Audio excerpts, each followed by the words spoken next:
Thank you for joining us today. I'm Christine Bastian-Williams from CrossFit Good Fortune. I'm excited to talk about the 4 foundations for hormone health. So throughout tonight, if you have any questions or anything like that, just go ahead and post it in the chat. Ian is going to be monitoring the chat so he can answer questions along the way. He's going to drop in some links. And then anything that we haven't addressed, we will touch on in the Q&A at the end. All right. So thank you again for coming tonight or watching back later. So I'm sure by now you have heard the phrase balancing your hormones, right? Feels like the concept is everywhere. You can Google hormones and find phrases like balancing hormones or balance your hormones naturally, right? But what does that actually mean? So that's part of what we're going to explore today. So I want to welcome you to our hormone health talk tonight and how it impacts our well-being. So in the chaos of life, it's easy to forget how integral hormones are to our bodies and minds. They play a huge role in regulating our mood, energy, even our metabolism. So when our hormones are working together, it's awesome. They create this beautiful symphony in our body.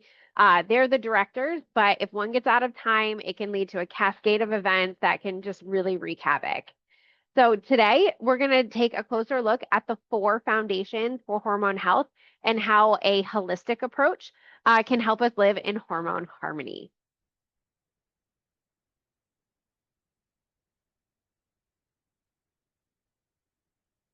So here at CrossFit Good Fortune, we partnered with Healthy Steps Nutrition because we wanted to find a system that was going to support our clients using a framework that was guided, tested, and proven. So we believe something as fundamental as nutrition shouldn't be complicated, which is why we focus on a simple and habit-based approach, right? Habits are super hard to build. So having that accountability is really helpful. So we know that helping you become the best and healthiest version of yourself isn't just about what you eat or going to the gym a few hours a week. We focus on a holistic approach that addresses not just nutrition and exercise, but also stress management, mindset, our support system, and our lifestyle. All right, on to hormones. So did you know that your body produces 50 different hormones that regulate many different processes in your body? You name it, and one or more is probably regulating it.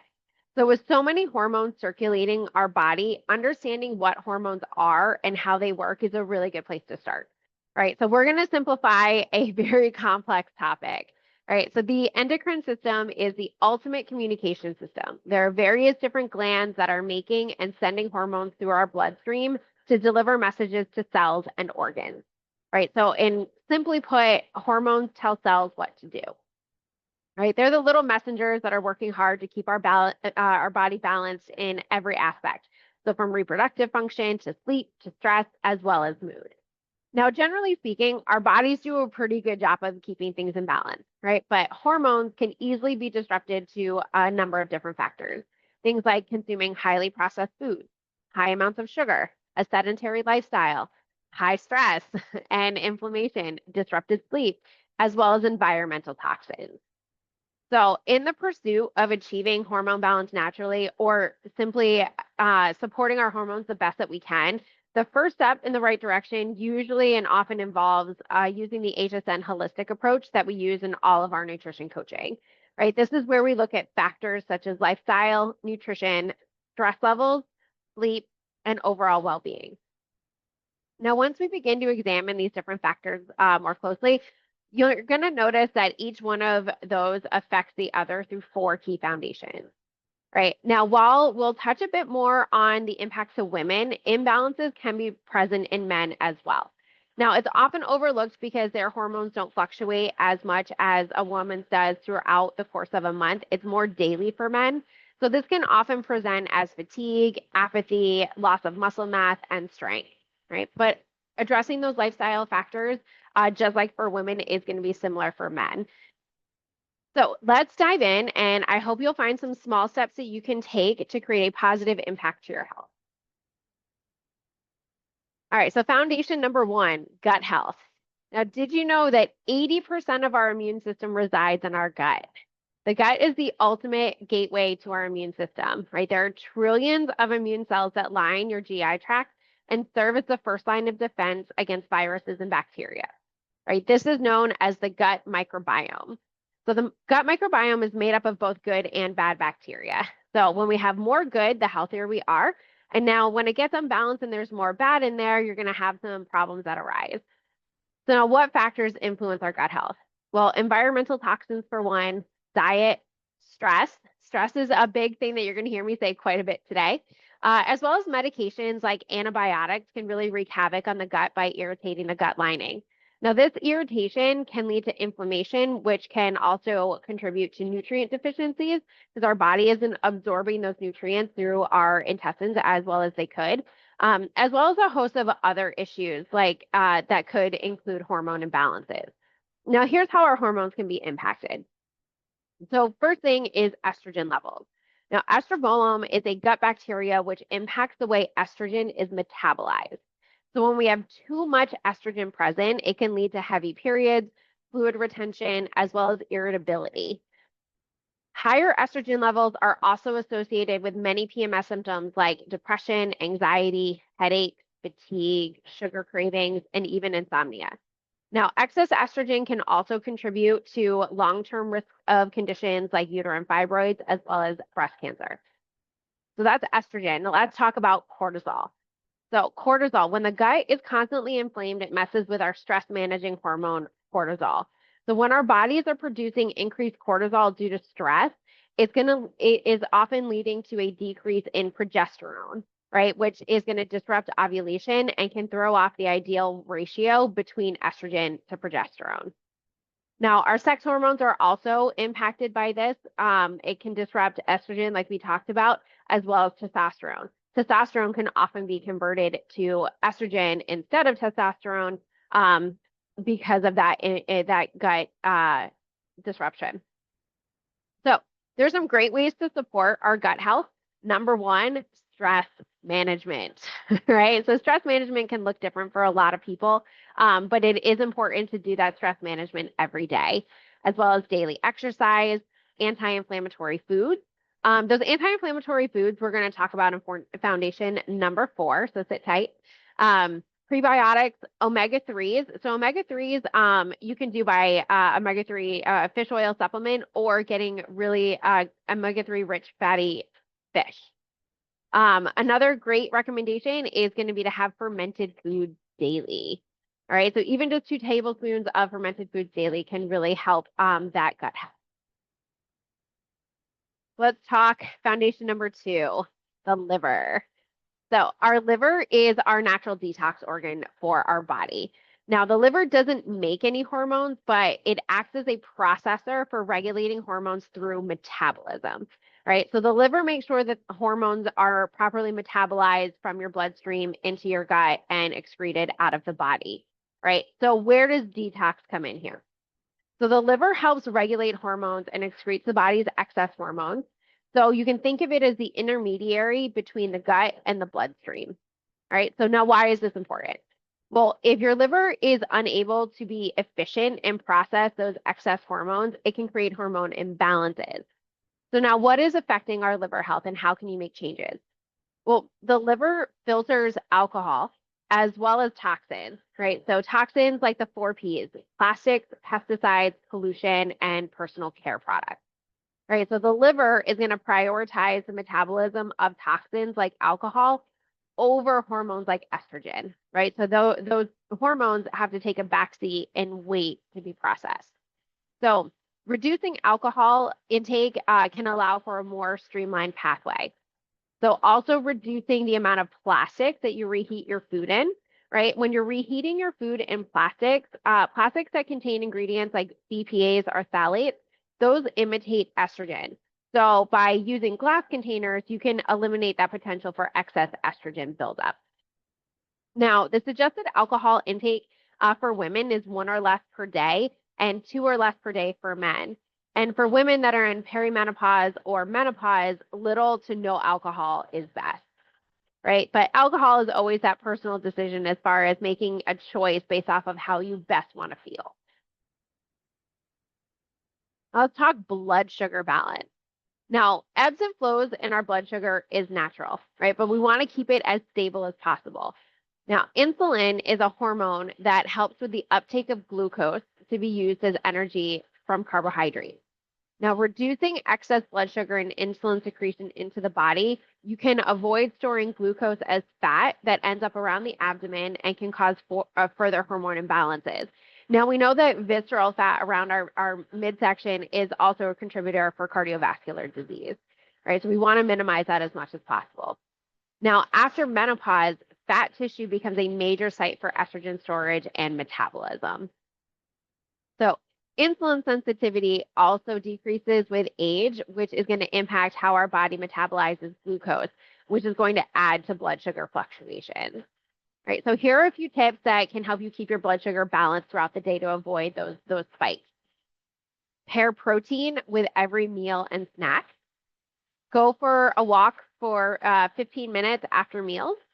Consume low glycemic index carbs. Minimize added sugar from foods and beverages, and trying to eat every 3 to 4 hours. So regularly implementing those action steps in the long term are going to help keep your blood sugar balanced and more stable throughout the day. Now, for women in perimenopause, menopause, or women that have PCOS, there are going to be some additional considerations. So with optimal protein intake, you also want to ensure you're getting enough fiber. All right, 25 to 35 grams per day is the recommendation. Right, that fiber also kind of goes along with the liver and gut health, kind of keeping things moving and getting rid of that excess hormone through excretion. Now, you can strategize also the timing and types of carbohydrates that you get. So insulin resistance is a top factor in hot flashes and can really impact your sleep. So having a dinner that's higher in complex carbs can help support your sleep by decreasing the likelihood of a blood sugar spike in the middle of the night. Right. So if you're someone that wakes up in the middle of the night, it would be worth looking at what foods or drinks you're having near bedtime that could be shifting that blood sugar balance during the night. Number 4, inflammation. So inflammation is a key part of hormone health. So understanding what foods your body has trouble processing and limiting those foods is going to help you fight inflammation. So this means avoiding and significantly reducing foods such as processed meats, sugar-sweetened beverages, foods that are high in salt and trans fat. Those are all going to help decrease overall inflammation. Now, did you know that shooting for 20 plus different produce each week is going to help your body with the nutrients to help fight off inflammation with polyphenols, which contain antioxidants to help combat inflammation, right? So really getting a variety of those fruits and vegetables throughout the week is gonna help fight that inflammation. Now, there are 5 top inflammation fighting foods to consider having weekly, things like berries, leafy greens like broccoli or spinach, fatty fish that are wild caught, such as salmon or mackerel, right? That also goes along with those omega-3s that we talked about earlier. Spices like turmeric, ginger, spearmint, and peppermint. Spearmint and peppermint, great with tea. Turmeric and ginger, I've actually started adding those to my coffee or in my morning latte. Makes it kind of warm and autumnal. Turmeric you can add to your eggs. Just a little goes a long way, even like a teaspoon. So now even low levels of inflammation can cause disruption with our hormones. For example, testosterone is more likely to be converted to estrogen, and cortisol is more likely to be generated than progesterone, right? So progesterone helps us sleep, is vital for women that are looking to get pregnant. That's an important hormone for that piece of the puzzle. So making sure that we keep things balanced is going to be imperative. So eating a wide variety of antioxidant-rich foods to help lower inflammation, as well as supporting your body with stress management, again, as well as getting sleep, right? Stress management comes back in a lot of things. All right, so So frequently asked questions, right? What causes a hormone imbalance? Well, a hormone imbalance can be caused by environmental changes as well as life stages, right? Puberty, pregnancy, perimenopause, menopause. All those things are going to have an impact on how our body processes hormones as well as how much it produces. So, symptoms of a hormonal imbalance can include things like irritability and fatigue, mood swings and depression, skin dryness, water retention, weight gain, osteoporosis and joint pain, as well as insomnia, sleep disorders, memory issues, difficulty concentrating, right? Like brain fog. A lot of these sound like PMS symptoms, right? So, as our hormones fluctuate, we're going to see some of these symptoms, and trying to keep things as stable as possible is going to make us feel our best. So now, what other effects can diet have on our hormones? Well, it can increase or decrease your metabolism. It can support a strong immune system, right? That gut microbiome, help regulate your menstrual cycle, healthy reproduction for both men and women, as well as increase or decrease stress. So, I hope this talk has given you a simple but clearer picture on the factors that influence our hormones. So, I want you to start by asking yourself, well, what am I doing now? And what can I do to improve my hormone health? Right? One step at a time, one habit at a time. You don't have to do it all at once. Now, there's a really easy to remember term that HSN dietitian Amanda Haar came up with. And it's called GLIB, right? It's a summary of the 4 key factors that help regulate the foundations of hormone health. So, gut health, liver health, inflammation, and blood sugar balance. Now, although our genetic makeup is fixed, our daily actions can move in a direction to promote better health. So, I want you to think about one small step that you're willing to take right now. So the 4 foundations of hormone health really just scratches the surface of hormone health, particularly for women, right? There's a lot there, particularly depending upon where you are in your life. So before we go, I have some information and details about what we have coming up for those that are interested in additional support. So first up, optimizing our hormones is specific to each individual, right? Their life stages, circumstances, their goals. Whether they're focused on decreasing heavy periods, PMS symptoms, fertility, or peri and postmenopause. This is why I'm excited to share some more details about our personalized hormone-focused nutrition coaching. Right, this program leverages that Healthy Steps Nutrition framework along with hormone-specific education, activities, coaching, and habits. Right, not to mention the accountability. Right, so building on that HSN framework while also looking at these 4 foundations specifically to assess how you're doing and what you could be doing better, right? And as well as that accountability to help you put habits into place, right? A lot of people struggle with making habits stick, and that is what we are here for, right? One step at a time so that it sticks. Right. So if that's something you'd like to hear more about, you can book some time to chat in more detail. If you're listening back later, you can book a discovery call at our website. Now, for women that are experiencing peri and postmenopause symptoms, I've got even more for you.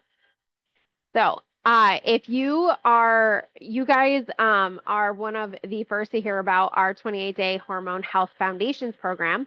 Now, this is a holistic program that's going to build the essential skills to help you balance your hormones.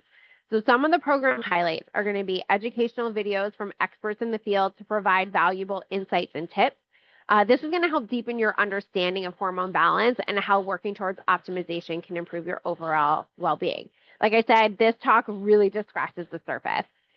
There are weekly hormone balance activities, right? So working towards navigating menopause gracefully, challenging yourself with purposeful activities designed to strengthen those 4 aspects of balancing hormones. You have the HSN app for support, right? It seamlessly integrates into your daily routine with the app. You can access resources. There are recipes for hormone balance. You can track your progress. You can stay connected with the community, and it's all right there at your fingertips. This also provides group accountability, right? So forging meaningful connections with like-minded individuals that are going through similar things and are on a similar journey.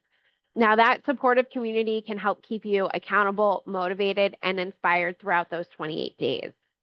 Now, there are also individual, initial, and wrap-up meetings. They're about 20 minutes long, and they're one-on-one with me. And it all starts with a kickoff seminar on Saturday, September 20th. All right, this is just to start laying the foundation. You're going to learn even more about insights into those 4 fundamental factors that affect hormones, as well as learn the skills to navigate the complexities of reaching that hormone balance by using the Healthy Steps Nutrition framework. Right, so here are the key factors here, right, are the key details. The kickoff is Saturday, September 20th. Initial meetings, right? So those first meetings are going to be the week before. So they start the week of the 15th. Last date to sign up is going to be Saturday, September 20th. Now we have limited spots available. We've got 10 spots left. So to ensure that we want to make sure that we get personalized attention in a really supportive group environment. So we're limiting it to just 15 total participants. So we've got 10 spots left available. All right. So thank you for joining me tonight. If you have questions, I'll open it up for Q&A.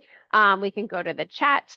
And anybody watching back later, if you want to hear more, you can head over to CrossFitGoodFortune.com and book a discovery call and let's chat.